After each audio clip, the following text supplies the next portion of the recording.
Muy buenos días desde Nueva York y desde Seattle. Como todos ya saben, mi nombre es Jimena Perry, soy la coordinadora del proyecto Explorers de la Federación Internacional de Historia Pública y el evento de hoy hace parte de la serie que empezamos el año pasado sobre la historia de la derecha en América Latina. Hemos tenido presentadores de México, Argentina, Chile, hoy me gusta mucho que sea Colombia porque colombiana, me costó un poco de trabajo conseguir a alguien. Afortunadamente, el profesor Ricardo López Pedreros aceptó esta invitación y más adelante tendremos una sesión sobre Brasil. La presentación de hoy se llama ¿Cuál democracia de clase media? El caso de Colombia. Está a cargo de Ricardo López Pedreros, quien es profesor de historia de la Western Washington University. Es autor de Makes of Democracy, A Transnational History of the Middle Class in Colombia, publicado por Duke en 2019, y su versión en español, La clase invisible, género, clases medias y democracia en Bogotá, publicada por la Universidad del Rosario en 2022. Actualmente, el profesor López Pedrero se encuentra escribiendo una biografía del sociólogo colombiano Gabriel Restrepo. Ricardo, muchísimas gracias por aceptar la invitación de Explorers y tienes la palabra. Muchísimas gracias, Jimena. Un placer. Entonces, bueno, vamos a mirar si puedo compartir la pantalla. No sé, ya, vamos a ver aquí. Listo. La ves, ¿verdad? Sí. Bien. Ok, bueno. Entonces, pues, ante nada, de nuevo los agradecimientos por la invitación y por la oportunidad de conversar sobre estos temas. Como lo sugiere la pregunta que tienes ahí, intento buscar o busco cuestionar un poco esta relación que existe entre democracia y clase media. Entonces, como tomar un paso atrás y mirar esta pregunta grande que tanto se nos plantea. Mi conversación hoy tiene que ver con una investigación que he hecho y que continúo, pero voy a centrarme sobre todo en el caso de Bogotá por limitación de tiempo, eh, pero pues ahora estoy haciendo un trabajo más amplio para las clases medias en Colombia que incluye a Cali y a Medellín. Entonces, quisiera empezar pues indicando un poco dónde los pasos que voy a seguir para presentar mis argumentos centrales sobre clases medias y democracia en el caso de Bogotá. En primera instancia voy a hablar de la contextualización política, vamos, desde dónde estamos hablando ahora, desde un presente donde la noción de clase media, la noción de democracia y la conexión entre esas dos realidades se hace imperante. ¿A quién le importa el estudio de las clases medias? No solamente, digamos, a los científicos sociales, sino que creo que es una pregunta mucho más amplia que hace parte de una discusión pública, como veremos en un momento. Luego presento la pregunta central, que es más una invitación, incluso una provocación para desnaturalizar el binario o el binomio clase media democracia. Ofrezco una historia muy general de las clases medias en Bogotá desde el 58 con el inicio del Frente Nacional en el caso colombiano y con algunas generalidades en el 2000. Y termino con unas preguntas grandes que de nuevo son invitación para hacer más cosas sobre historias de las clases medias y sobre todo sobre la democracia. Bueno, entonces, ay, ¿ahora qué pasó? Ah, bien. ¿Desde dónde hablamos? La noción de clase media aparece en la esfera pública, eh, yo creo que de manera diaria. Uno mira las noticias, lee el periódico, las redes sociales y la noción de clase media aparece en todo su furor, uno podría decir. Entonces, en el 2020, en el caso colombiano, en el 2020 y en el 2021, incluso en el 2019, cuando empezaron las movilizaciones y las protestas sociales de gran envergadura, existió una discusión muy particular del papel de las clases medias en estas movilizaciones. Entonces, aquí pueden ver dos ejemplos. Uno que decía que la gente que participaba en las clases, en las protestas eran quizás de clases medias o se creían de clases medias, pero que realmente eran clases obreras asalariadas endeudadas. Aquí hay una crítica, como vamos a ver en un momento, al neoliberalismo. La otra que ven que es de matador es lo mismo, digamos, una clase media que está eh, precarizada. Este es un discurso que se dio muy fuerte en el 2019, por ahí hasta el 2021, en un contexto, en el contexto colombiano, digamos, de las consecuencias del proceso de paz que prometía eh, una creación de una clase media como la creación de una clase media como la posibilidad de lograr una sociedad pacífica.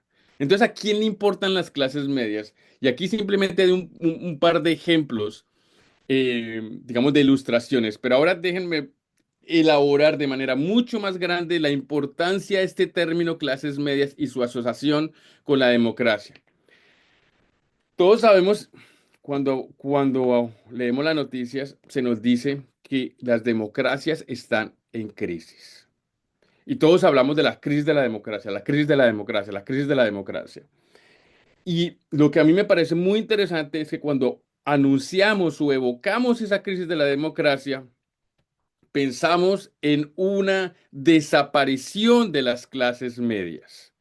Entonces, aquí tomo simplemente unos ejemplos porque la discusión de esta relación entre democratización y clase media es una realidad muy naturalizada y que intento desnaturalizar en mi presentación.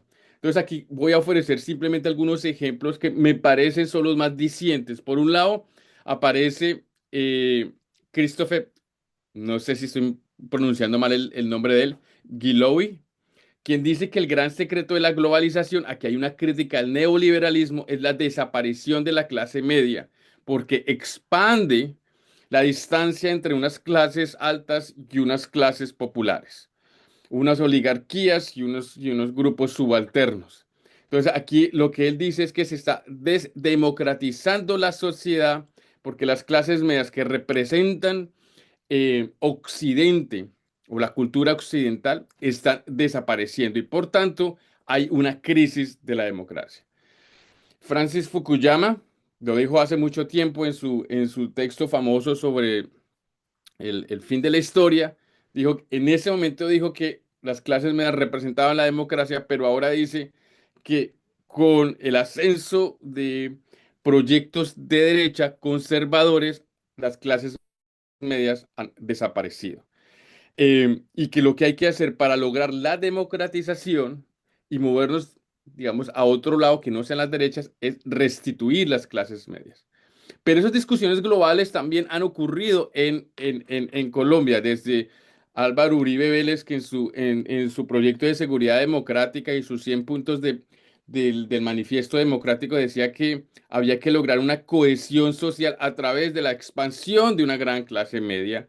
Luego podemos ver en Santos que, como decía anteriormente, paz con prosperidad, una sociedad pacífica tenía como condición una sociedad de clase media. Duque hizo exactamente lo mismo. Petro también ha discutido mucho sobre esta noción de clase media revista. Aquí se distancia un poco más, se distancia un poco de la visión que acabo de escribir, porque Petro habla de clase media revista, es decir, esa clase media que quiere ser como las élites, como las oligarquías, como una manifestación de la derechización de la sociedad, pero él también piensa entonces que esa derechización lleva a una antidemocratización. Y un texto que salió en el 2019 en el caso colombiano es muy, perdón, es muy diciente, es un texto que se llama Así somos los colombianos, que dice, las clases medias son el futuro de la democracia. Entonces, como vemos, Eh, en particular, esta ilustración que vemos aquí es lo que para Petro es la realidad de las clases medias. Gana un gobierno popular, aumenta las clases medias se derechizan, son arribistas, se juntan con unas élites esas élites vuelven al poder, destruyen las clases medias y así hay un círculo, digamos, vicioso. Pero bueno, entonces, ¿por qué me he detenido a hablar un poco de este presente? Porque hay un consenso político que a veces no tiene que ver mucho con de derecha y de izquierda. Por supuesto que los políticos de izquierda y derecha eh, eh, son diferentes, pero hay puntos de encuentro, digámoslo así. Y uno de ellos es que se cree que el anclaje moral político que juzga o evalúa las democracias y sus crisis tiene que ver con el papel de las clases medias. Entonces, la crítica al neoliberalismo, como lo sugiere esta ilustración aquí, es que se viene, digamos, de unas clases medias amplias, donde las clases medias juegan un papel importante en la sociedad y el neoliberalismo las ha, pues, desaparecido. No es gratuito la visión de masculinidad que esta ilustración me muestra, algo que elaboraré en un momento. Entonces estamos en un consenso político donde asumimos que si se aumentan las clases medias, la democracia se vuelve fuerte. Este es un discurso que en particular empodera y que viene desde un proyecto de derecha o de un proyecto político que uno podría categorizar como conservador. Pero la idea más fuerte de este proyecto es que las clases medias van a lograr superar la polarización de lo que se consideran las luchas de clases, la llamada ideología de género, ¿cierto? Ahora la diversidad, porque las clases medias, como son democracia, la democracia se piensa como más allá del poder, se piensa como la armonía social. Entonces, cuando no existen las clases medias, se dice estamos en una crisis. Entonces, ¿qué hay que preguntarnos aquí? Y es lo que intento hacer en esta presentación, en los siguientes 25 minutos, según lo que tengo yo aquí. Eh, ¿Cuál ha sido el proceso histórico que ha hecho que las clases medias, como concepto, como práctica política, como subjetiva y como identidad social, sea entendida como una de las mayores manifestaciones de las democracias modernas durante el siglo XX? ¿Cómo se ha naturalizado esa conexión entre clase media y democracia? No estoy tan interesado en decir las clases medias son democráticas o las clases medias no son democráticas. Lo que más me preocupa es pensar y cuestionar las visiones de democracia, historizar las democracias a través de las historias de las clases medias.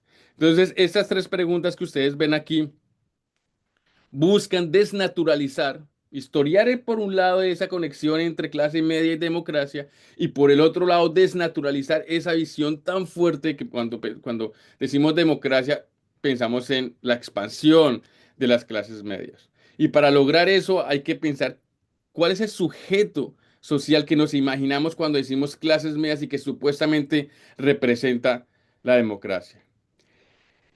Y al pensar ese vínculo democracia-clase media, ¿qué significa vivir en una democracia de clase media o una sociedad de clase media que en este consenso nos dice es un proceso de democratización?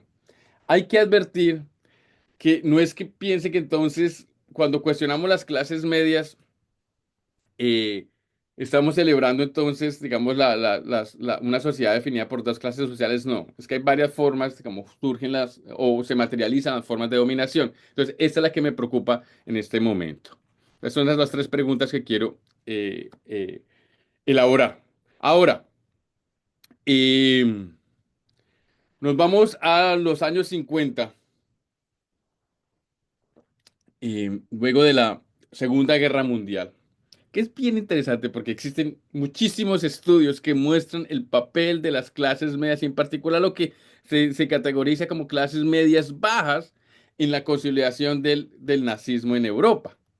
Y lo que es muy interesante es que luego de la Segunda Guerra Mundial, la idea de clase media, influenciada por la teoría de la modernización, gana muchísimo poder como la representación de esa democracia. En el caso latinoamericano, cuando vemos, digamos, la consolidación de proyectos populistas desde la teoría de la modernización, se veían como la manifestación o el resultado político, el producto político de un populismo, ¿cierto? Estamos, por supuesto, pensando en el caso de Gaitán, que también uno podría argumentar que tiene muchos elementos de clase media, pero en esta perspectiva de los años 50, la consolidación de la teoría de la modernización, la lectura que se hacía era que el populismo surgía porque existían dos clases en pugna, las oligarquías y el pueblo, ¿cierto? Eh, También en el caso argentino, creo que empezó a formarse la idea de que no existían las clases medias en América Latina y que era necesario crear las clases medias para lograr esa democracia. Un punto importante aquí que no puedo elaborar es que estas ideas de la teoría de la modernización fueron muy importantes para la consolidación de las ciencias sociales en América Latina. En el caso colombiano estamos hablando de los próceres de las ciencias sociales. Estamos hablando de Falsborda, estamos hablando de Virginia Gutiérrez de Pineda, de Darío Mesa, de Camilo Torres, todos ellos, antes de radicalizarse políticamente hablando, en particular Falsborda y Camilo Torres, todos le apostaron a lo que decían era crear unas clases medias. Estas ideas, como pueden ver en estas ilustraciones, la primera que es la que muestra la pobreza y la riqueza, y unos profesionales tratando de mediar esa distancia crítica que producía el populismo. Entonces, en este contexto, populismo era antidemocracia. Un gobierno regido por las oligarquías era democracia, de acuerdo con la teoría de la modernización. Las clases medias era el futuro de la democracia. Entonces, se imaginó una sociedad dividida entre élites, clases medias, clases obreras y campesinos. Pero estas ideas no solamente fueron ideas, estas ideas fueron las que moldearon de manera bien particular los programas de desarrollo y en particular la Alianza para el Progreso. Y es aquí donde las ciencias sociales, me parece que quiero repetir ese punto porque la Alianza del Progreso, vamos, expandió las ciencias sociales en América Latina. Entonces tenemos dos procesos, del 58 al 65, la consolidación de programas de desarrollo, la Alianza para el Progreso desde principios de los años 60, y en el caso colombiano, procesos de paz con el Frente Nacional. El Frente Nacional es la respuesta al periodo de los años 50, donde se incrementan los niveles de violencia, que en una lectura tradicional tenía que ver con identidades de partido político. Pero creo que hay otros análisis que no puedo incorporar en este momento. Hay un esfuerzo por sacar a Colombia de esos niveles de violencia. La propuesta aquí del Frente Nacional es, tenemos que lograr el desarrollo de la sociedad. Y ese desarrollo de la sociedad tenía que ver con la creación de unas clases medias. Eso en el plano discursivo. Pero digamos, en el plano estructural también vemos, digamos, la expansión de la educación, la expansión de la industrialización, la expansión de las ciencias sociales y discursos de la homogeneidad racial y el mestizaje. Entonces vemos la materialización de tres grupos sociales que van a representar las clases medias. Profesionales en varias ciencias sociales y en otras eh, ciencias, que son los que van a materializar el proyecto de desarrollo. Los pequeños propietarios, que son la expansión de la industrialización a través de, la, de pequeñas industrias y los empleados de servicios. Estos tres grupos se van a empoderar gracias a los programas de desarrollo y gracias a esos discursos que vienen de esos programas de desarrollo y que los invitan a pensarse a ellos mismos como la representación de la democracia en contra de una oligarquía y de unos grupos populares.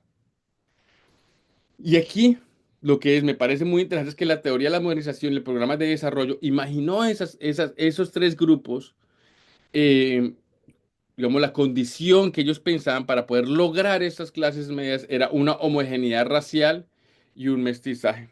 Hay un texto muy importante en los estudios de las clases medias y es el de John Johnson, que publicó en 1958 el libro sobre las clases medias en América Latina y comparaba varios países, entre ellos México, Brasil, Uruguay, se me olvidó, México, Brasil, Uruguay y Argentina.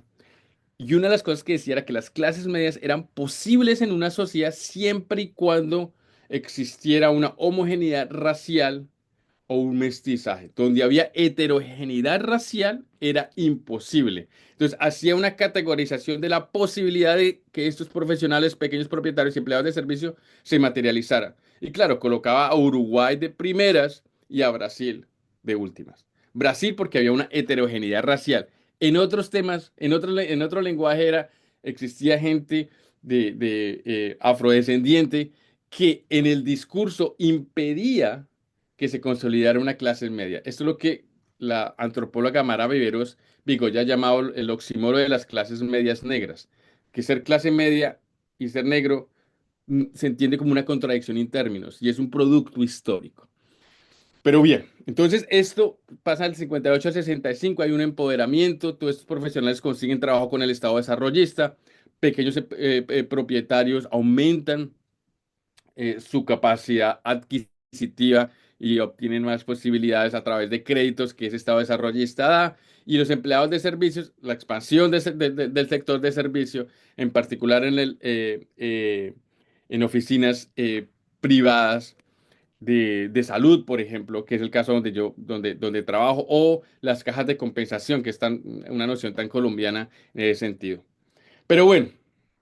Eso digamos que viene desde arriba ese proyecto. Y ahora me muevo, digamos, a la parte desde las mismas clases medias. Hay un desencanto, y yo ubico ese desencanto alrededor de la mitad de los años 60. Hay un desencanto con que a pesar de que los proyectos de desarrollo lograron el empoderamiento de esas clases medias, la capacidad adquisitiva, por ejemplo, de esas clases medias empieza a disminuir en los años 60. Hay una presión de las oligarquías en contra de esos programas de desarrollo, precisamente porque empieza a, a lo que se veía como el empoderamiento indebido de las clases medias. En este contexto, el surgimiento de programas populistas como la ANAPO, la Alianza Nacional Popular, empiezan a dirigir sus mensajes no solamente a los grupos populares, sino a las clases medias. Y las clases medias empiezan a escuchar. Y lo que para mí es muy interesante es que, y esto no lo hemos visto, es que el discurso de la NAPO empieza a escuchar demandas de estos grupos de clase media que el Frente Nacional no estaba escuchando. Y ahí viene la conexión con el desencanto social y político. Y varias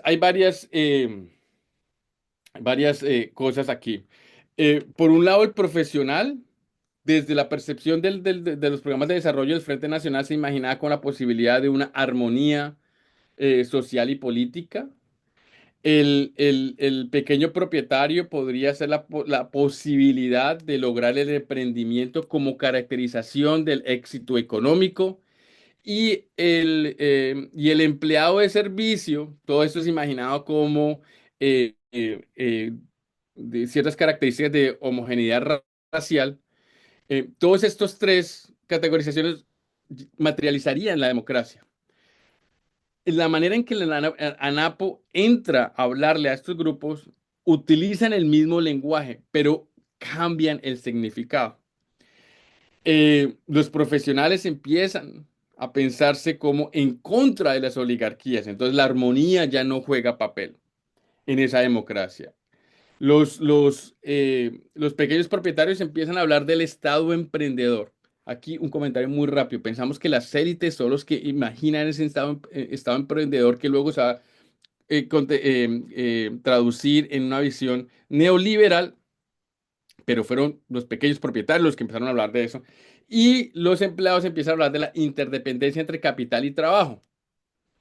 Desde la visión de desarrollo, la noción de capital y trabajo podría superarse con los empleados, porque ya no eran trabajadores, pero ellos mismos dijeron, no, hay una interdependencia. Pero simultáneamente estos grupos se imaginan de nuevo mestizos y viriles. Y eso es un término que utilizaban en el momento. Vuelvo a ese punto en un momento. Entonces, si las clases medias, desde la visión del desarrollo, se veía entre élites, clases medias y grupos populares, lo que estos tres grupos propusieron a medida que se acercaban a la Alianza Nacional Popular era que las clases medias tenían un papel mucho más importante de las que las élites y las clases obreras. Aquí están imaginándose un proyecto político. eh, que era diferente a lo como se me imaginaba el programa de desarrollo. Pero bueno, moviéndome un poco más rápido, nos movemos entonces a los 70 donde hay una radicalización que yo la categorizo como de clase media pequeña burguesía. Pequeña burguesía porque es el término que se utiliza desde las izquierdas en ese momento. Ser clase media tiene una connotación más conservadora, pequeña burguesía tiene una connotación un poco más radical. De los grupos que acabo de mencionar, hay dos grupos en particular que se radicalizan, los empleados y los profesionales. Los profesionales no solamente organizan sindicatos, sino que le apuestan a una visión mucho más radical de la que se proponía con la ANAP. De manera muy rápida, estos dos grupos también imaginan una forma de democracia que se distancia, a pesar de que dependieron de esa visión de desarrollo, se distancia de esa visión de desarrollo que venía, digamos, desde arriba, desde las políticas estadounidenses que intentaban que los profesionales lograran una paz social, una armonía social. Y aquí lo que me parece importante es ver esa contradicción que fue bastante importante para la radicalización de los profesionales. Y voy a argumentar algo sobre eso en un momento. Entonces, estos profesionales proponían que la educación tenía que ser un bien común y un derecho, que había que tener un derecho a la salud como algo fundamental para las democracias, la apropiación y distribución de los medios de producción. El éxito económico no tenía que ver con la individualización o el emprendimiento, sino más bien como una economía solidaria, que había que pensar la democracia como protesta y como una forma de solidaridad. Mujeres profesionales en esta época abogaron por la igualdad de género y por mejores condiciones laborales. eh, pero lo que me parece muy importante destacar aquí es que a pesar de la participación de mujeres en estos proyectos políticos, lo que vemos es que eh, esta visión de democracia, de esta pequeña burguesía radical, a pesar de distancias de proyectos políticos tan distintos, coincidieron con que la democracia tenía que ser una representación masculina y un pueblo mestizo. Em, Cuando organizaba esta presentación quería hablar un poco sobre el caso de José Raquel Mercado y el M-19, pero ese es, digamos, un ejemplo explícito de cómo la radicalización de la izquierda hizo un reclamo a lo que yo llamo el derecho a dominar o el derecho a gobernar, que se imaginaron a ellos mismos, es decir, como mestizos y como hombres los que deberían representar esa democracia radical. Y, como lo llamaban ellos, el negro José Raquel Mercado no podía representar esa democracia. Entonces, aquí vemos una coincidencia política que es muy importante de marcar y es que si bien una clase media que quizás era un poco más conservadora o que se va a traducir en un proyecto político mucho más conservador o de derecha, coincide en ciertos aspectos, no en todos, por supuesto, ciertos aspectos de género y de raza. Bien, entonces estas dos visiones de democracia entran en disputa, en particular en el 77 en el paro nacional, pero sobre todo luego, finales de los años 70 y principios de los años 80. Lo que yo argumento es que la que se acercó más a la NAPO, ¿cierto? Se va a traducir en lo que podríamos llamar ahora un proyecto de derecha. Esa versión de democracia que esa clase media le apostó es la que va a ganar sobre la digamos, la pequeña burguesía más radical. Y ese proceso va a empezar a finales de los años 70 en el caso bogotano, pero creo que me atrevería a pensar que también en el caso de Medellín, a consolidarse. Entonces aquí quiero empezar a pensar qué clases medias se empiezan a olvidar, qué proyectos de clase media se empiezan a olvidar, qué proyectos de la relación entre clase media y democracia se empiezan a olvidar. Pero bueno, ¿cómo ocurrió este proceso?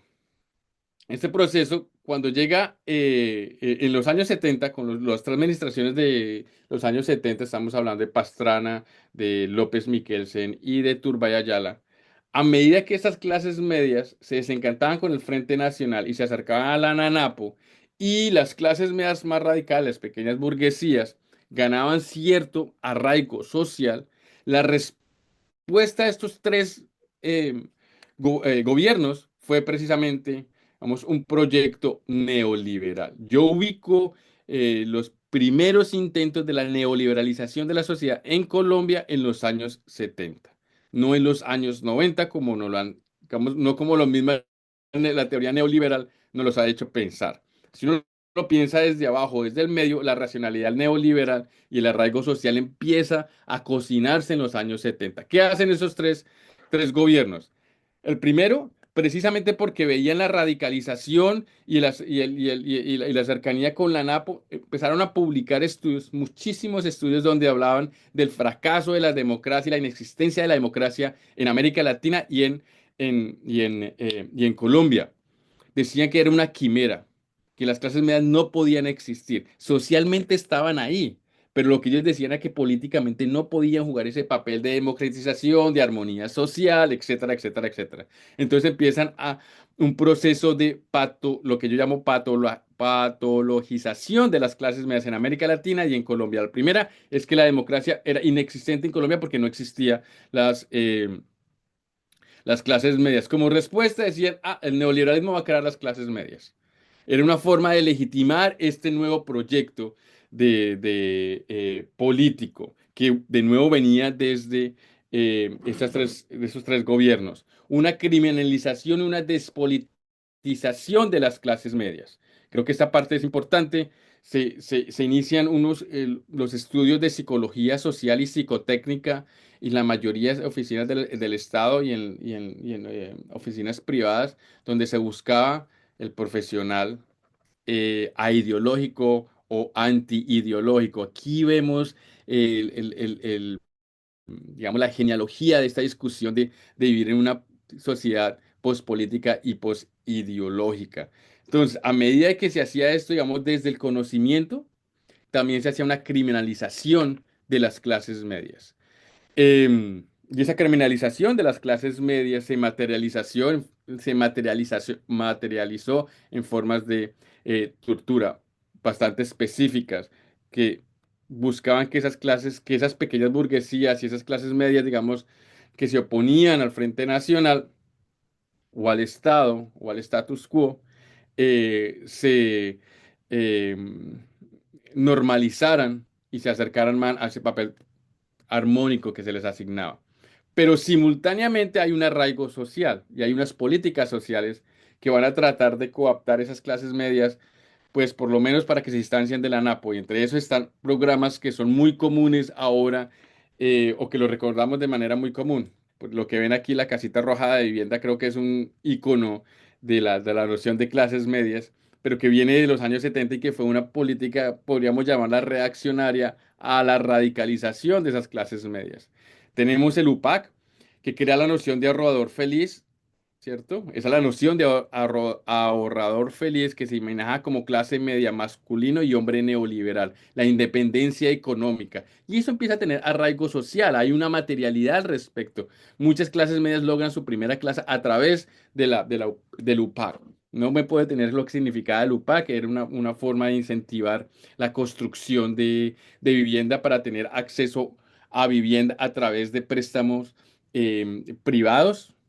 Se mueve no tanto, digamos, el papel del Estado, sino el papel de la empresa privada para otorgar esa posibilidad.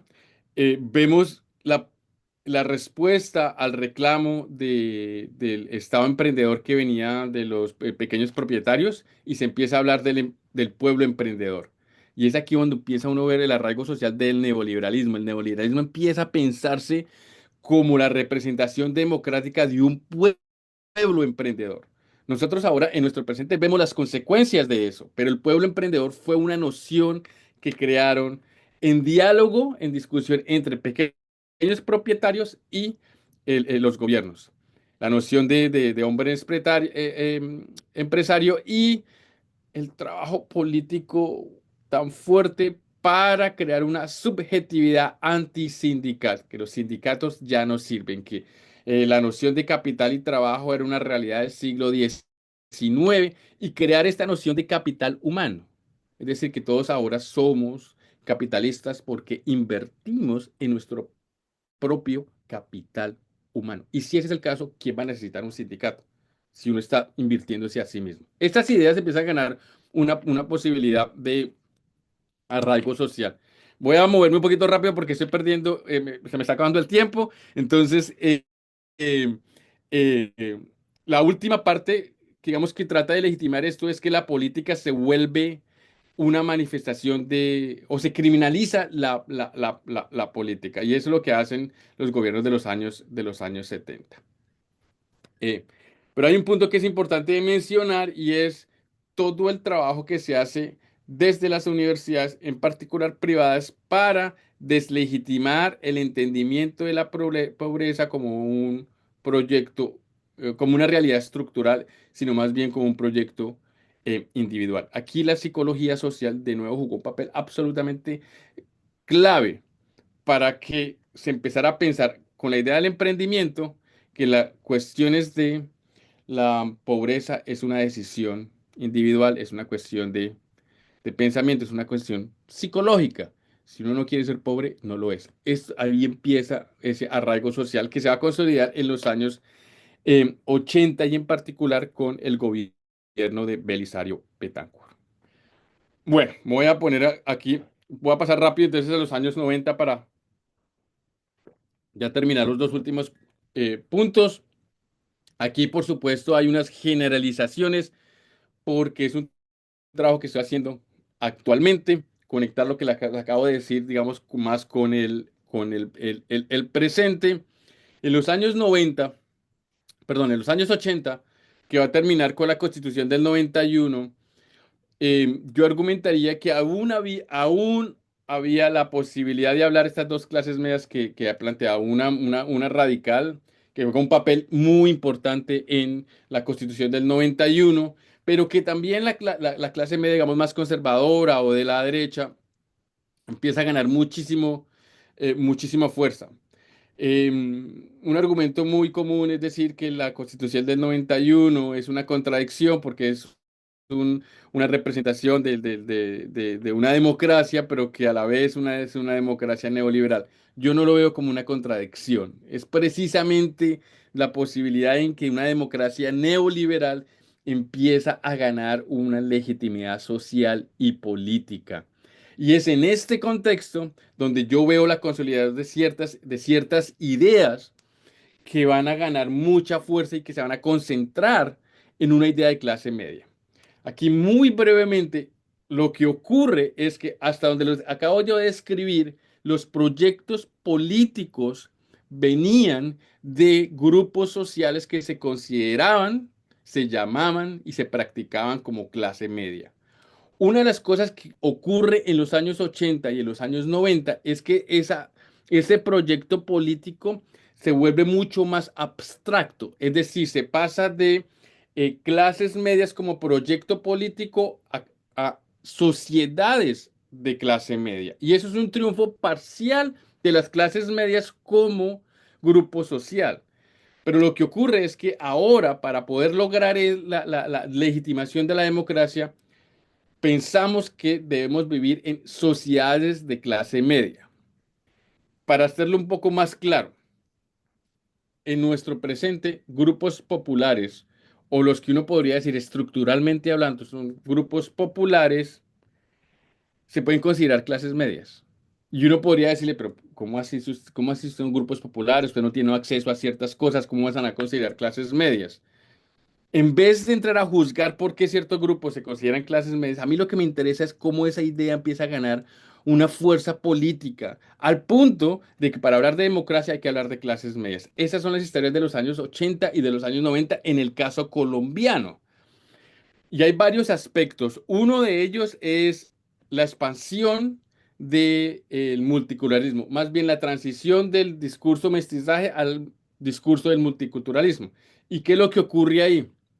La posibilidad de éxito económico se logra a través de lo que se piensa es un estatus de clase media, tener casa, carro y beca, que ese es el lenguaje que se utiliza y que se va a consolidar, se va a naturalizar. Cuando llega el multiculturalismo como una manifestación de neoliberalismo, ese va a ser la conexión. Es decir, es posible lograr ese éxito económico sin importar el, el- de dónde se viene, ¿cierto? Entonces, por ejemplo, lo que ha mostrado la antropóloga Mara Viveros Vigoya es que las clases medias negras logran ese estatus precisamente apropiando nociones del multiculturalismo, pero también radicalizándolo, porque la noción del multiculturalismo precisamente porque tiene una noción de clase media, se imagina como blanca y mestiza. No incluye a los grupos afrodescendientes o indígenas. Son los grupos afrodescendientes y grupos indígenas que apropian esa idea y le meten una identidad que se considera diferente. Pero el punto central de los años 80, de los años 80 y los años 90 es la noción de emprendimiento. Se abandona la noción de emprendimiento asociada con el pequeño propietario y se expande a la sociedad. Y el mejor ejemplo ahora es que todos nos creemos emprendedores, todos queremos hacer emprendimientos. Y eso tiene una noción o cuestiona la noción de trabajo o la distinción de trabajo o la jerarquía entre capital y trabajo, porque ahora todos somos emprendedores. Bien, ya para terminar, porque se me acabó el tiempo. Quiero terminar con una provocación y me inspiro aquí en Alonso Sánchez Baute y su novela Líbranos del Bien. Y quiero jugar un poco con eso, pues porque la democracia es un bien común, nadie estaría en contra de la democracia, es muy difícil decir que se está en contra de la democracia. Entonces, en ese sentido, quiero tomar inspiración de Alonso Sánchez Baute y decir, líbranos del bien, líbranos de esa visión de democracia que es una forma de dominación, pero que casi siempre la celebramos como democracia. Y en ese sentido, la invitación que tengo es seguir trabajando las clases medias. Y las clases medias quizás más conservadoras, pero también, digamos, las más radicales. Espero haber mostrado, digamos, las distinciones como también sus características conjuntas. Em, Aquí le hablo sobre todo a los científicos sociales que podríamos decir son más críticos o son más de izquierda, que tienen un discurso donde dice que las clases medias no existen y que son una sofisma de distracción para entender las formas de dominación. Para mí es una invitación sí, una invitación, una búsqueda para pensar la democracia como una forma de dominación para cuestionarla. Y para lograrlo hay que mirar las historias de las clases medias, llevarlas al terreno histórico. Y haciendo eso creo que logramos por lo menos tres cosas. Por un lado, los silencios que crean este binomio entre democracia y clase media. Y uno de los silencios, que me parece que es muy violento, es que democracia y clase media en la versión actual es la que traté de mostrar que es mucho más conservadora, la que piensa que no hay una relación entre capital y trabajo y todos somos emprendedores, los que imaginan el pueblo emprendedor como la manifestación de la democracia, etcétera. Esa es la visión que se materializa o se imagina. Pero hay otras formas de clase media y sus proyectos de democracia que casi siempre olvidamos y que lo olvidamos cuando decimos que las clases medias son un sofisma de distracción. Y aquí de nuevo me inspiro en la antropóloga Mara Viveros Vigoya que dice, hay que mirar el papel de las clases medias en las protestas recientes, en el contexto actual, para mirar y para proponer quizás un papel de las clases medias en un proyecto mucho más grande, en un nosotros grande, como lo llama ella. Y por otro lado, y este es el último punto de mis propuestas, es que tenemos que ver cuál ha sido el papel de las clases medias, y me perdonarán la referencia marxista, de clase o de clases para sí en el conflicto armado colombiano. Hemos pensado que el conflicto armado ocurre en otro lugar, no ocurre en las ciudades, que no tiene nada que ver con las clases medias, sino hasta de manera cercana. Los dejo con un ejemplo. Carlos Castaño, no me gusta citarlo, pero toca. Carlos Castaño, en los años, no, a principios de los 2000, tuvo una entrevista con Darío Arizmendi. Y Darío Arizmendi le preguntaba qué buscaba. Y él literalmente dijo, los paramilitares, los grupos paramilitares, las autodefensas, él no utilizaba la noción paramilitar, utilizaba la noción autodefensa. Los autodefensas son la mano armada de las clases medias olvidadas. Si no le ponemos atención a eso, estamos perdiendo mucho del papel que juegan las clases medias como clase social, de clase social para sí, pero también como la idea de de la clase media, como la representación de la democracia.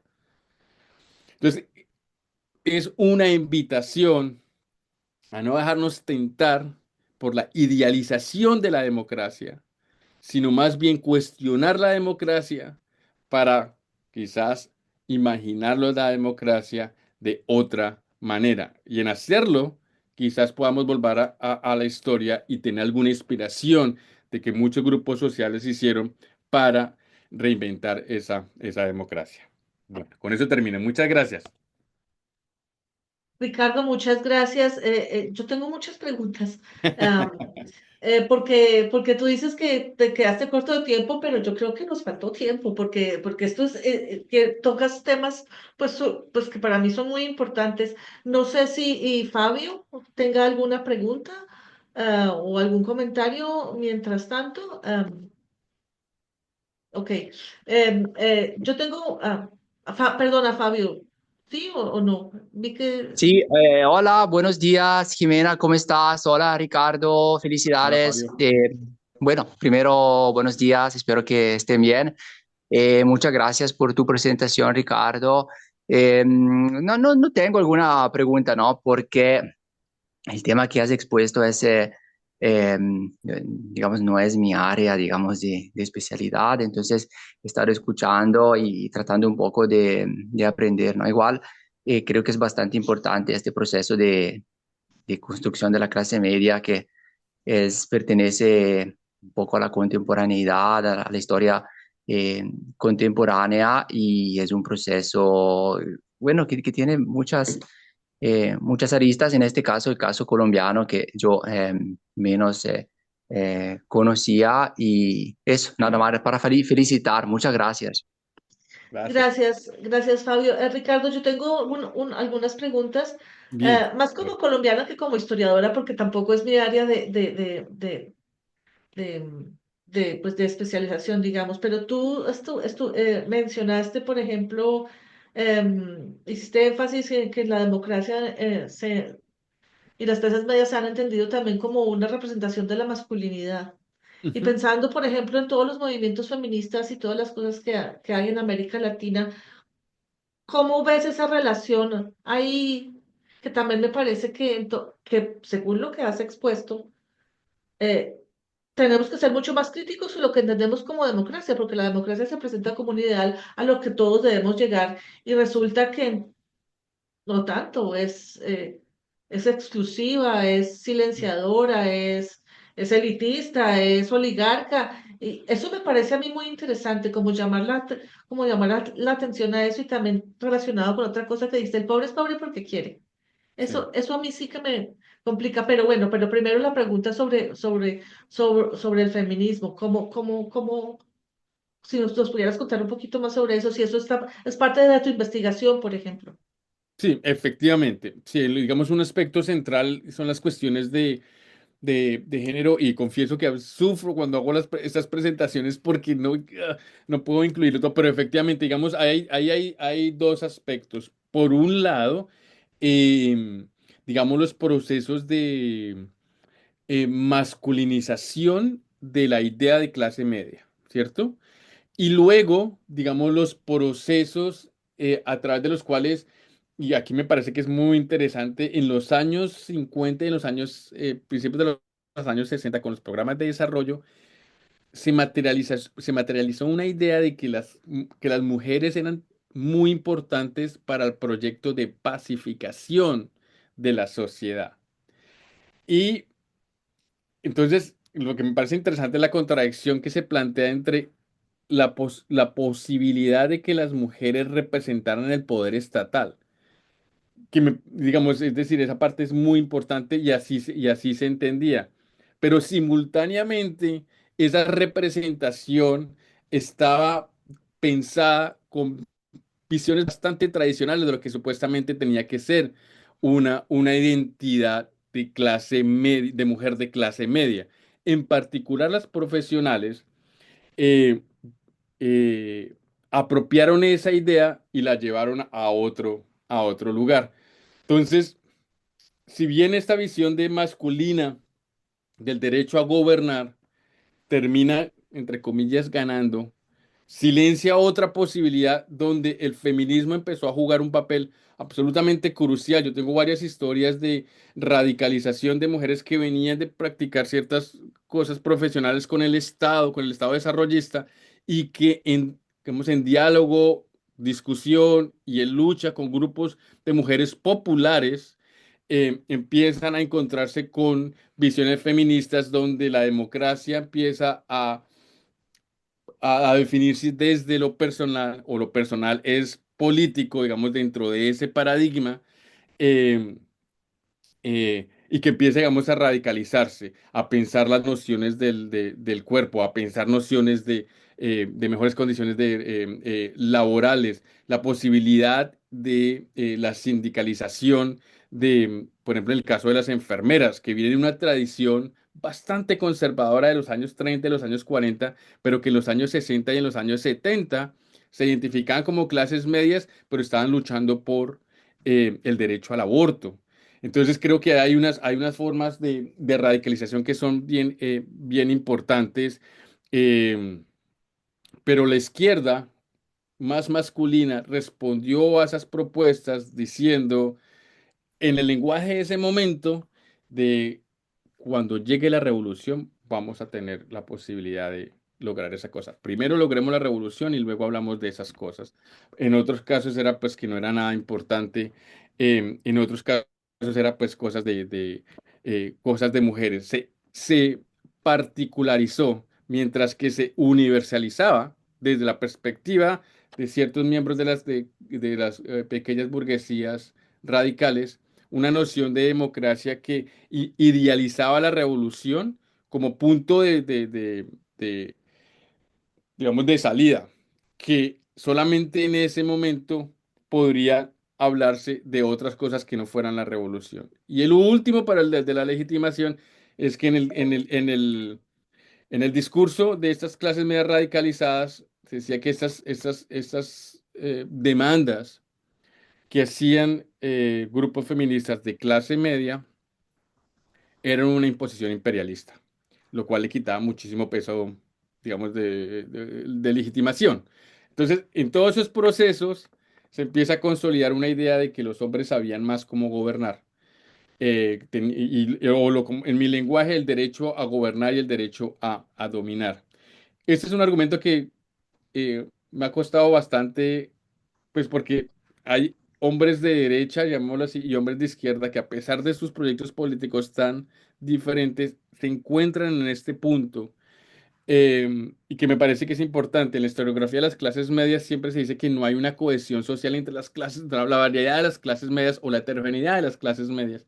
Mi argumento es, cuando incluimos las cuestiones de clase, de género o de raza, vemos que existe una cohesión que siempre es parcial, por supuesto, una cohesión o que las clases medias como identidad logra cierta cohesión, porque se excluyen ciertos grupos de lo que se supuestamente significa ser parte de una clase media y esa conexión con un proyecto democrático. Ricardo, esto que acabas de explicar me hace pensar en nuestra vicepresidenta, Ujú, en sí. Francia Márquez y en todas las críticas tan violentas que ha tenido ella. Yo he oído personas diciendo, es que no es suficiente ser negro para poder gobernar. Pues es que ella no es negra, ella es abogada, pero Sí. es como excluyendo ciertas cosas. ¿Tú crees? No, me gustaría que me dijeras qué piensas sobre eso, porque después de oír tu presentación entiendo más ese tipo de resistencias, pero que es hasta hoy, o sea, hasta la semana pasada ella estaba defendiéndose en todos los aspectos porque está siendo supremamente atacada. Efectivamente. Creo que ahí está la discusión de quién tiene el derecho a gobernar y cómo se gobierna, ¿cierto? Es decir, eh, en las historias que yo cuento, el derecho a gobernar es un reclamo a la dominación, es decir, de cómo se domina, el derecho a dominar. En este momento, con el caso de Francia Márquez, es muy buen ejemplo cómo hay una posibilidad de gobernar de manera distinta y quién gobierna. Las críticas que se le hacen a Francia Márquez vienen de una visión que está muy engranada con esta noción de clase media, que es supuestamente apolítica, no ideológica, ¿cierto? Y que es objetiva. Entonces, a Francia Márquez, como tú lo dijiste, es abogada, tiene estudios, pero lo que se le ve o lo que se le resalta es su pasado activista, como forma de deslegitimación de ese reclamo a gobernar. Entonces, como ahora estamos pensando en que el gobierno es administración, entonces ella no puede administrar, ella no puede gobernar porque es activista, tiene un espacio ideológico que supuestamente está en contra del gobierno, de la posibilidad de gobierno. Pero lo que ocurre aquí es que la noción entre clase media y democracia ha logrado esa visión de democracia como administración, es decir, que supuestamente no tenemos nada que ver con la ideología, pero la ideología ahora es precisamente esa que dice que la clase media puede lograr, la clase media imaginada como mestiza, blanca, masculina. Entonces, ahí hay un buen ejemplo respecto a lo de Francia Márquez. Y por el otro, es precisamente lo que Mara Viveros Vigoya llama el oxímoron de las clases medias negras. Esa idea de que supuestamente hay una contradicción en términos, porque si se logra un estatus de clase media que representa democracia, no se puede tener lo que se considera una identidad particular. Entonces, en ese sentido, el mestizaje supuestamente es universal, es objetivo, es armónico, representa la armonía racial y social. Entonces, cuando aparece una figura como Francia Márquez, no se puede pensar como la representación de ese tipo de democracia, porque supuestamente tiene un aspecto particular que impide que se pueda hacer la universalización de la democracia. Pero lo que ocurre es que la universalización de la democracia tiene unos elementos de raza, o ponerlo en términos muy simples, hay unos, la democracia tiene clase, la democracia tiene raza, la democracia tiene género. Y entonces en ese contexto, el lenguaje que utilizamos para describir el papel de Francia Márquez, precisamente que no es capaz, ¿cierto? No tiene experiencia, no tiene profesionalización, lo cual en términos reales no es. Es decir, ella tiene toda una preparación para gobernar, pero esas son las formas de deslegitimar la representación de la democracia de lo que Francia Márquez representa como parte de un movimiento social. En lo que acabas de decir también me oigo ecos como de José Vasconcelos cuando hablaba de la raza cósmica en algún momento, de que el mestizaje ideal, Sí, todo, pero bueno, no, eso es una cosa que simplemente se vino a la cabeza. Una cosa que me llamó mucho pues a mí me llamó mucho la atención de tu presentación es que tú hablas, pues eres muy crítico con el concepto de democracia, ¿no? Hablas de democracia como una forma de dominación, como un sofisma de distracción. Y eso me recordó que alguna vez yo estudié historia en la Universidad de Texas, Ujú, historia de América Latina. Una vez unos politólogos de la universidad en una conferencia lanzaron la firma, eran pues, norteamericanos, lanzaron como el statement de que en América Latina en realidad no había democracia, que precisamente uno de los problemas de América Latina era que no existía democracia. Y obviamente los asistentes que éramos todos latinos dijimos, pero ¿cómo? Si eso ha sido la lucha que hemos tenido todo el tiempo, pero no se incluyeron ninguno de estos puntos que tú mencionas, que puede ser silenciadora, que puede ser racista. Mm, ¿Tú nos puedes decir más sobre eso un poquito? sí, hay, digamos, mi esfuerzo, y ese siempre, digamos, ha sido, digamos, viene por dos, bueno, quizás dos o tres partes, Jimena. Por un lado, es, digamos, desprovincializar las historias de Colombia y desprovincializar las historias de América Latina. Es decir, entender las historias de América Latina como problemas universales, ¿cierto? Y para mí eso es clave, sobre todo en la visión que se ha construido de América Latina en los Estados Unidos. Entonces, por ejemplo, para responder al ejemplo tuyo de estos politólogos, uno podría decir, no, en América Latina sí hay democracia, ¿cierto? Lo cual me parece importante. Eso a mí no voy a decir que no me parece absolutamente clave. Democracia, digamos, en ese momento para mi argumento, celebrar la democracia. No hay ni, o sea, pero a mí también me parece importante es podemos escribir historias desde América Latina para cuestionar la democracia como una pregunta universal. Eso es lo que yo busco hacer.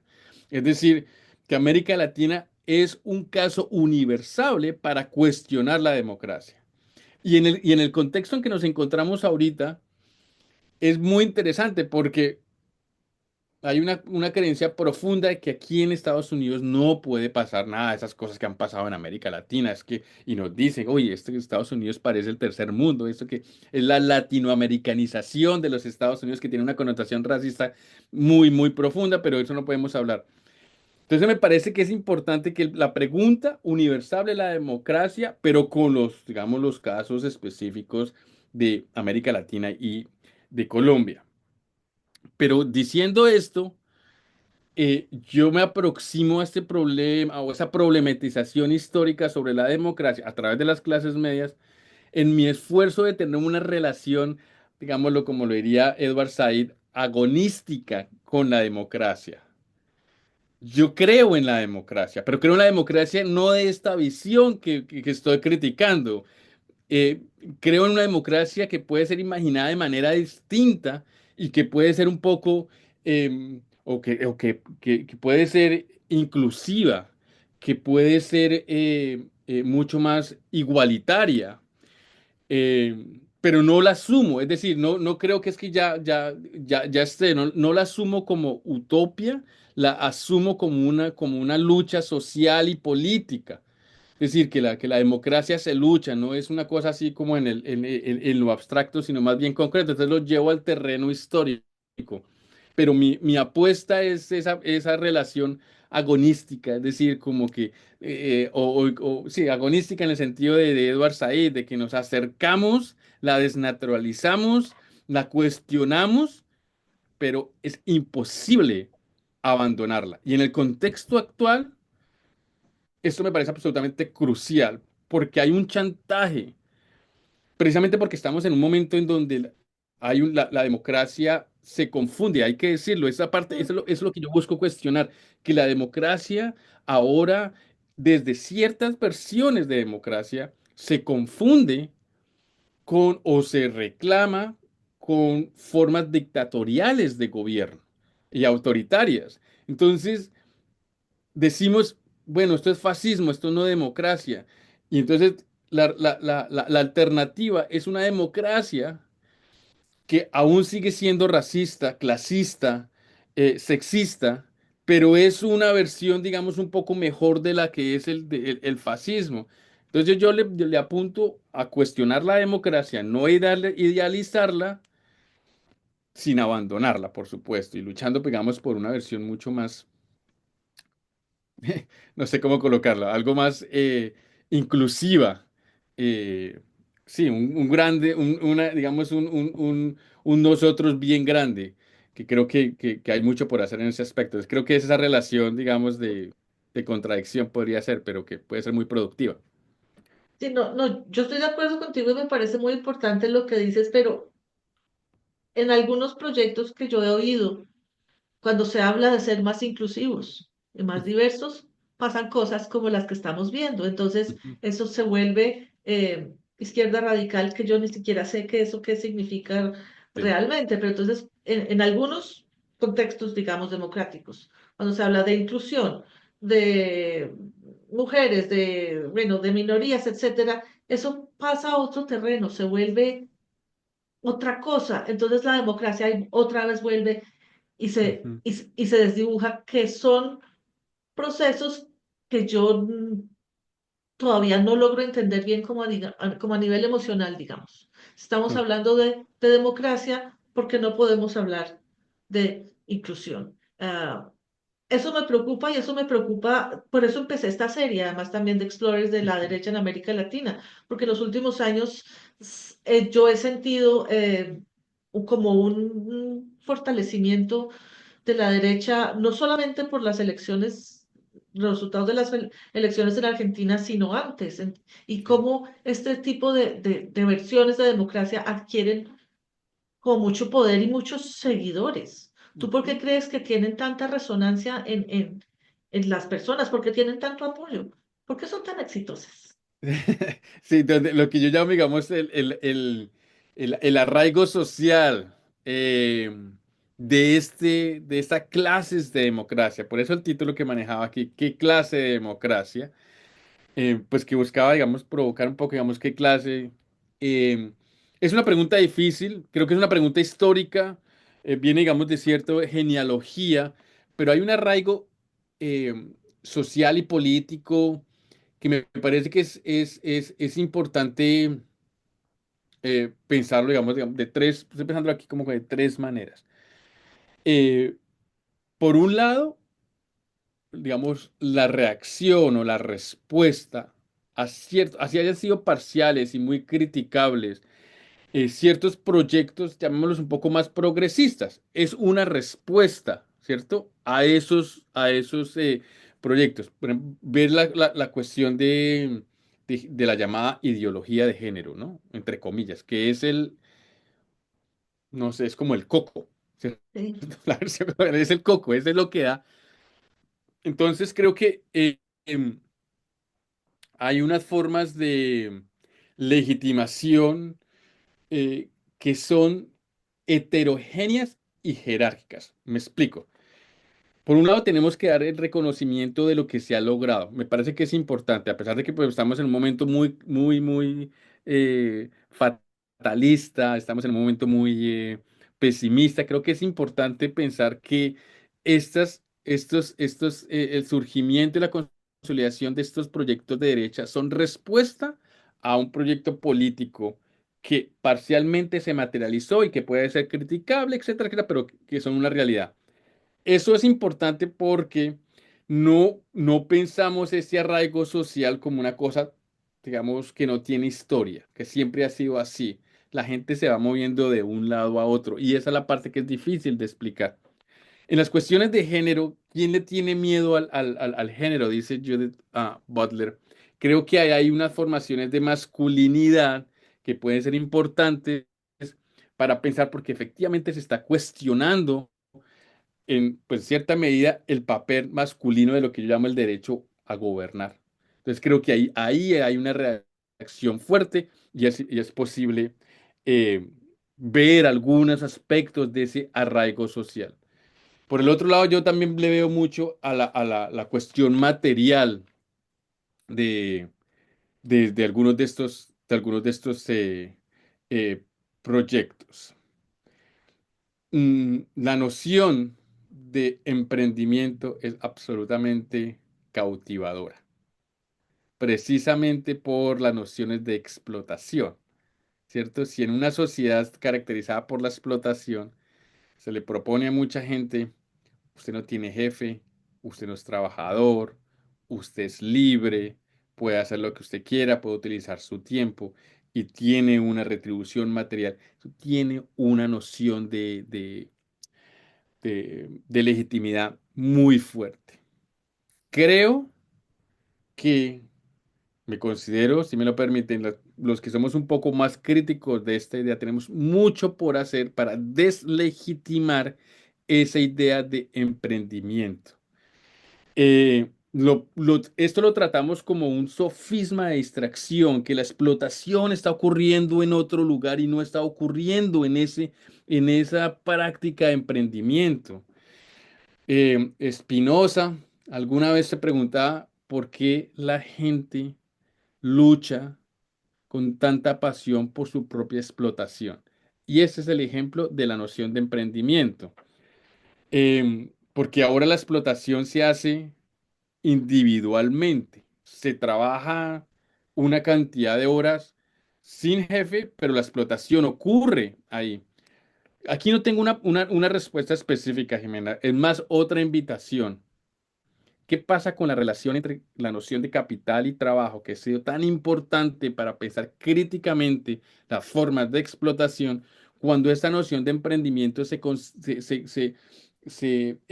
expande? ¿Qué tipo de explotación se está materializando en esa relación? Eh, el neoliberalismo ha logrado convencernos que las clases medias solo consumen. Ya no hay, en la idea neoliberal ya no hay trabajadores, hay emprendedores. Entonces ya no hay explotación, ya no hay necesidad de sindicatos, ya no hay... Y creo que por ahí es por donde va el arraigo social. Una de las razones que para mí son importantes, una de las razones por las cuales los proyectos de democracias neoliberales, que desde mi punto de vista son muy de derecha, han logrado un arraigo social. Vamos a hay unos elementos de género, hay unos elementos de clase que tienen que ver con este emprendimiento. Eh, es decir, la idea de que ahí hay muchos estudios, ahora todos somos emprendedores, cuál es su emprendimiento, incluso la academia ahora es todo ese emprendimiento. Y no estoy diciendo que no sea el caso, o sea, todos estamos metidos en eso. Pues creo que eso por ahí, yo sé que no tengo una respuesta concreta, porque es lo que estoy trabajando ahorita, qué pasa en ese espacio de emprendimiento. Y la tercera es la noción de mercado. Existen varios estudios, uno de ellos que me parece más importante es el de Verónica Gago, que muestra que la noción de mercado eh, no es propiedad del neoliberalismo, pero participa en la legitimidad del neoliberalismo. Entonces, hay muchas formas donde el mercado funciona, digamos, de manera alternativa, pero consolida valores, digamos, neoliberales que pueden que estén funcionando en otro tipo de mercado, pero que considera esos valores de emprendimiento también en otras esferas. Entonces, creo que eso puede ser una parte importante. Y la última creo que es eh, pero aquí sería un tema muy largo, es un tema que estoy trabajando ahorita y es el inconsciente colectivo, que creo que la legitimidad está por ese lado también, el inconsciente colectivo, lo que deseamos, qué es lo que estamos deseando eh, en esta sociedad. Creo que una de las cosas que la derecha ha hecho, gracias a los estudios de marketing y pues, de mercadeo y tal, es que o sea, con muchos estudios pues han logrado o han intentado materializar el inconsciente colectivo de lo que se desea. Se desea el consumo, se desea la explotación, ¿qué es lo que se desea? Pues creo que son varios aspectos ahí donde viene el arraigo social de estos proyectos de derecha que no están en oposición a un neoliberalismo, sino que son una manifestación de lo que recientemente se llama el ultraneoliberalismo, que es una versión mucho más, digamos, radical del neoliberalismo que describí para los años 70 y los años 80.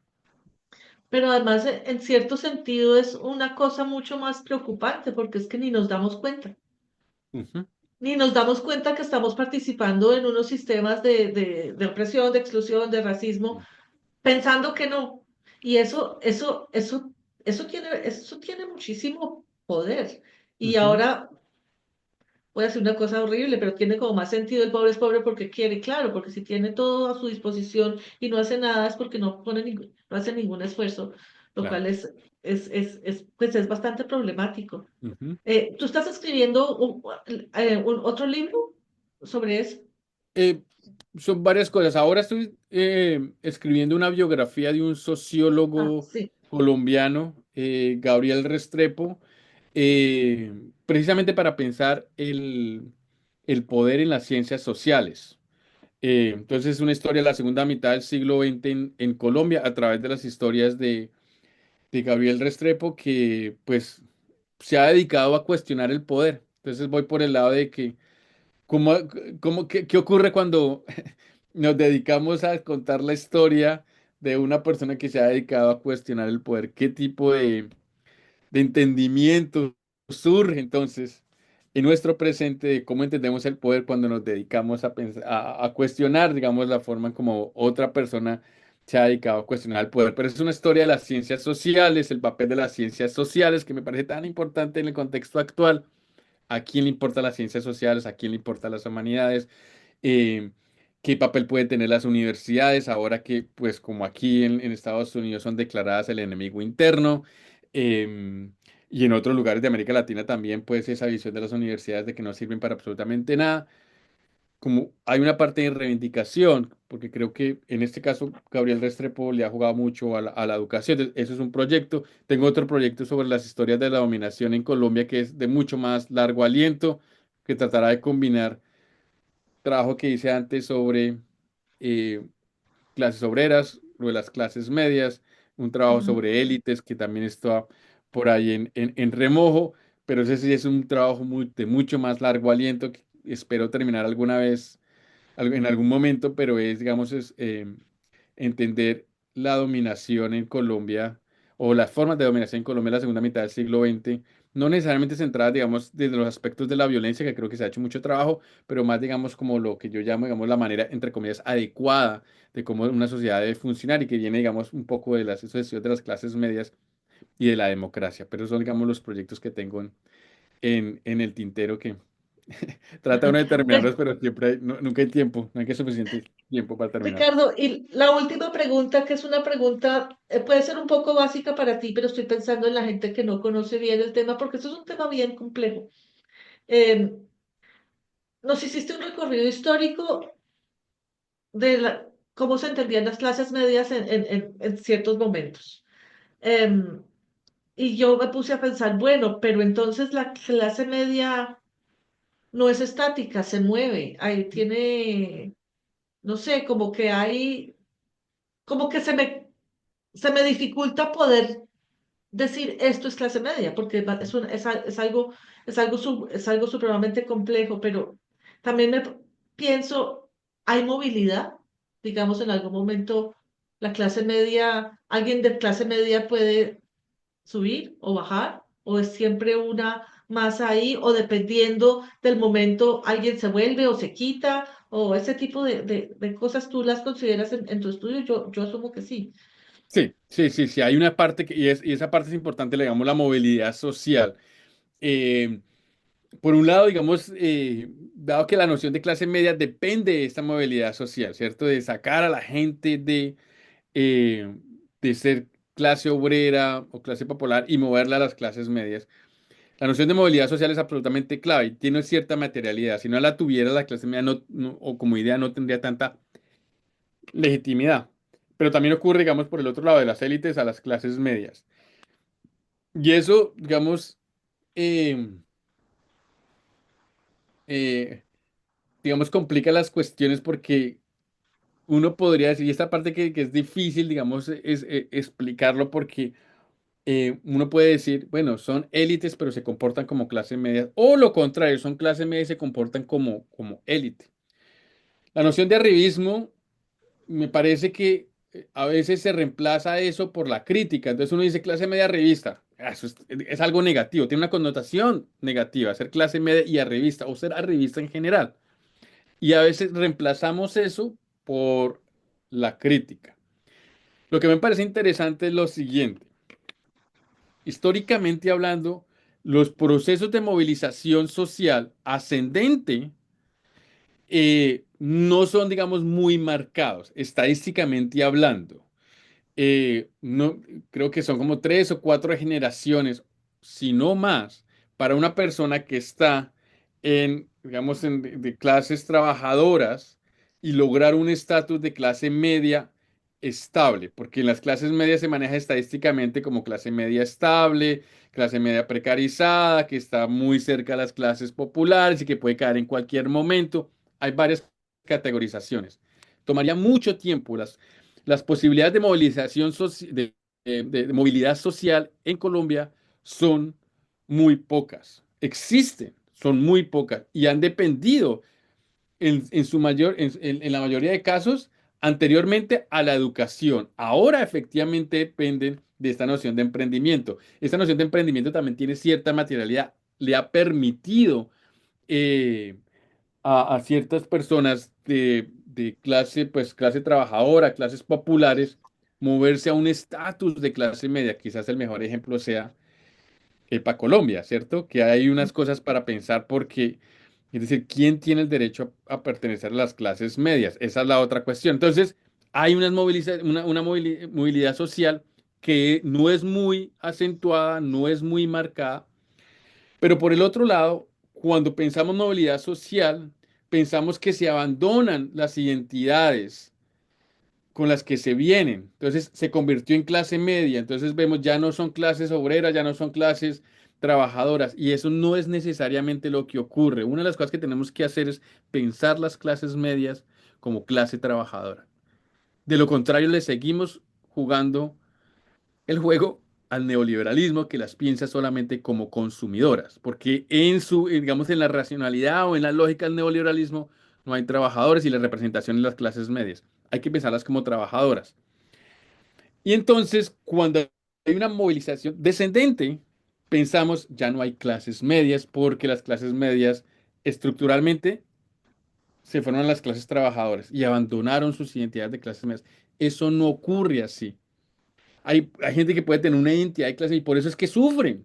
Por eso hay tanto problema, por eso literalmente sufren socialmente, porque no tienen una capacidad adquisitiva, pero tienen una identidad, una subjetividad como clase media.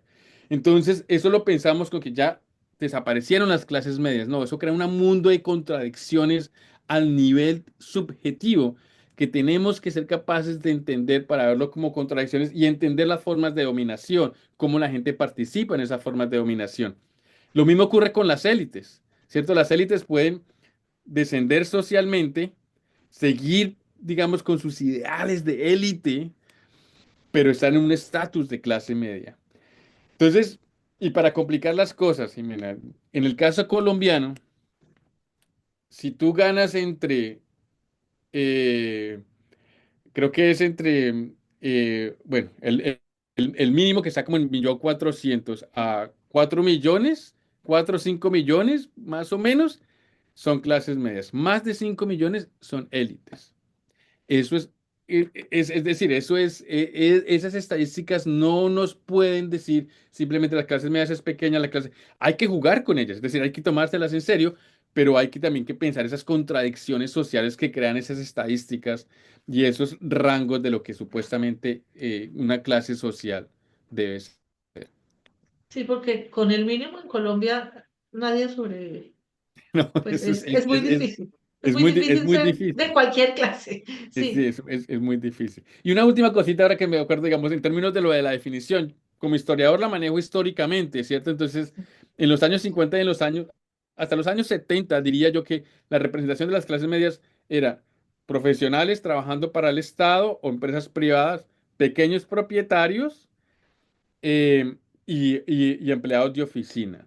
Ya para los 80 y los 90 las cosas empiezan a cambiar precisamente por la visión del neoliberalismo que empieza a decir el Estado tiene que desaparecer para ciertas cosas. Entonces, el profesional no termina siendo la representación de la clase media, aunque en términos de estatus económico y social podría mantenerse como tal. Y se empieza, digamos, a privilegiar los pequeños propietarios como la representación de esa clase media. Y los empleados terminan siendo asociados más a los trabajadores en los años 80 y los años 90.